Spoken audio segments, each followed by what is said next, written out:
Hello बच्चों, let's read the question. A steady current I goes through a wire loop PQR having shape of right angle triangle with PQ equals to 3x, PR equals to 4x and QR equals to 5x. If the magnitude of the magnetic field at P due to this loop is K multiplied by mu naught I divided by 48 pi x, find the value of K.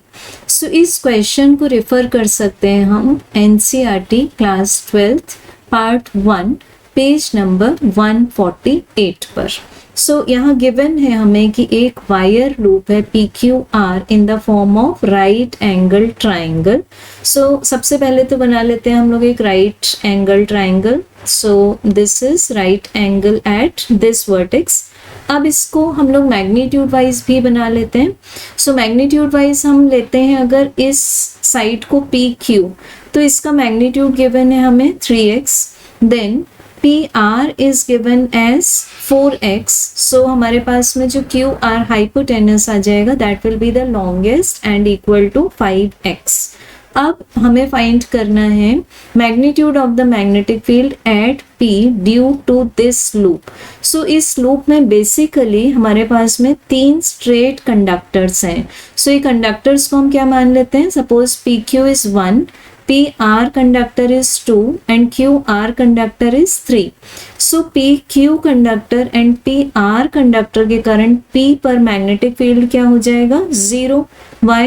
Because P point lies on both the conductors.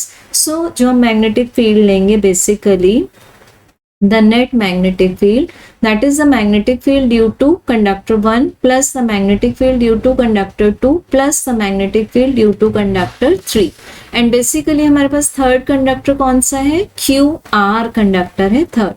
तो ये दोनों की values तो 0 हो गई, V1 and V2 both are 0. सो जो हमें net magnetic field मिला वो किसके कारण मिल जाएगा, only due to the conductor QR.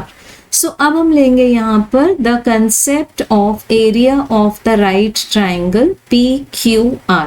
सो हमारे पास में एरिया ऑफ राइट ट्राइंगल का जो ज्योमेट्रिकल फॉर्मूला आएगा that will be half multiplied by base multiplied by height. और अगर हम इसको ये दोनों परपेंडिकुलर साइड्स के फॉर्म में ले लें, सो this will be half multiplied by the base PR multiplied by the height PQ. So half half will cancel from both the sides. तो अब हम इसकी हाइट कैसे फाइंड कर सकते हैं, हम P से QR पर एक परपेंडिकुलर प्लॉट कर देंगे. So let this point be D. तो ये जो हमारे पास में PD लेंथ आ जाएगी that will be the altitude और the height of this right triangle. So अब हम क्या लिख सकते हैं, यहाँ बेस क्या हो जाएगा हमारे पास में QR. तो जिसको हम पुट कर सकते हैं, बेस को पुट कर दिया QR which is equals to 5x and height is taken as PD and this is equals to PR की वैल्यू है 4x, PQ की वैल्यू है 3x. x will be cancel from both the sides. तो हमें PD का answer मिल जाएगा 12 divided by 5 multiplied by x in the numerator. So इसको हम क्या मान लेते हैं, इक्वेशन नंबर 1. तो हमें हाइट की वैल्यू क्या मिल चुकी है, 12x divided by 5 means perpendicular distance. अब हम एक कंडक्टर मान लेंगे यहाँ पर QD एंड दूसरा कंडक्टर हम मान लेंगे DR और ये दोनों के कारण हम फाइंड करेंगे magnetic field at point P. So redraw कर लेते हैं इस डायग्राम को. This is the right angle triangle PQR और हम लोगों ने साइड्स किस तरह से चूज किए थे, दिस वॉज PQR और P से हम लोगों ने QR पर परपेंडिकुलर प्लॉट किया था. फुट ऑफ द परपेंडिकुलर मान लिया था हमने D पॉइंट और हमारे पास में PD का आंसर आ गया था. The answer for PD was 12x divided by 5. This was 12x divided by 5 and this angle was 90 degree. So अब हम फाइंड कर सकते हैं कि हमें यहाँ से जो QR की टोटल QR की वैल्यू कितनी गिवन थी हमें 5x. तो हम वैल्यू फाइंड कर सकते हैं यहाँ से QD की, because this is known to us. So अब triangle PDQ is again a right angled triangle. Okay, so हमें यहाँ से QD square equals to क्या मिल जाएगा? PQ is the hypotenuse, so this is PQ square minus PD square. So putting the value of PQ की value है हमारे पास में 3x, so square will be 9x square and PD square 12x divided by 5 whole square हो जाएगा 144x square divided by 25. So हमें QD square equals to क्या मिल जाएगा? This will be cross multiply 25 9 आ जाएगा 225 minus 144 whole divided by 25 and this is multiplied by x square. So ये value आ जाएगी हमारे पास में 81x square divided by 25. So दोनों साइड्स का जब हम स्क्वायर रूट ले लेंगे तो हमें QD का आंसर मिल जाएगा 9x divided by 5.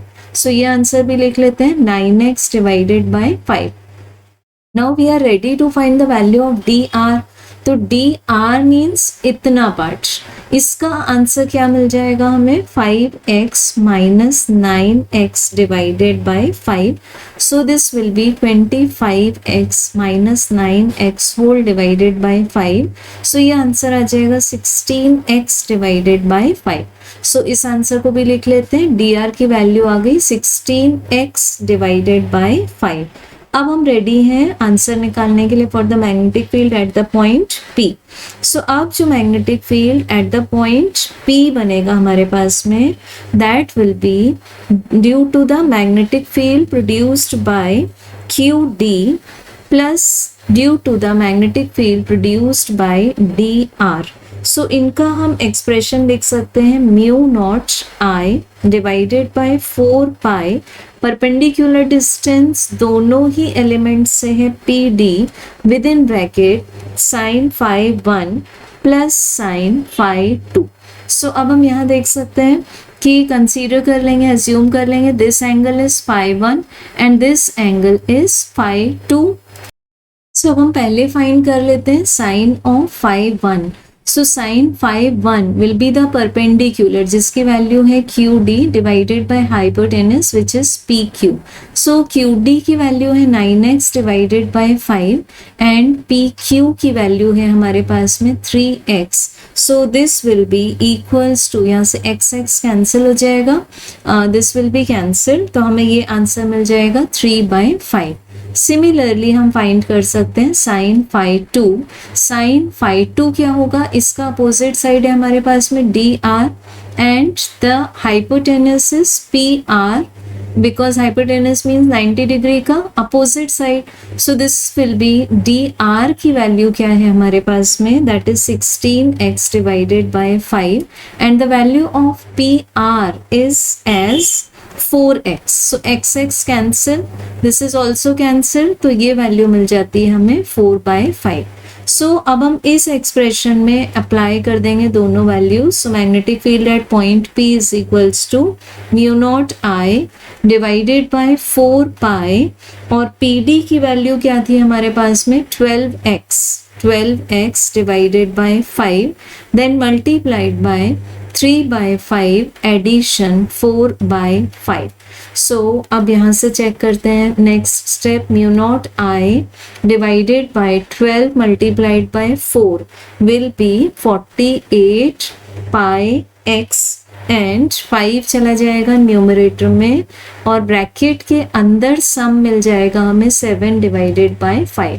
So 5 cancel, तो magnetic field at point P due to the loop क्या मिल जाएगा हमें finally, that will be 7 mu naught I divided by 48 pi x. अब इस एक्सप्रेशन को, जो एक्सप्रेशन ऑब्टेन हुआ है उसको जब हम गिवन एक्सप्रेशन से चेक करें सो हमें k की वैल्यू क्या मिल जाती है 7. So the correct answer for the value of k will be 7. Thank you.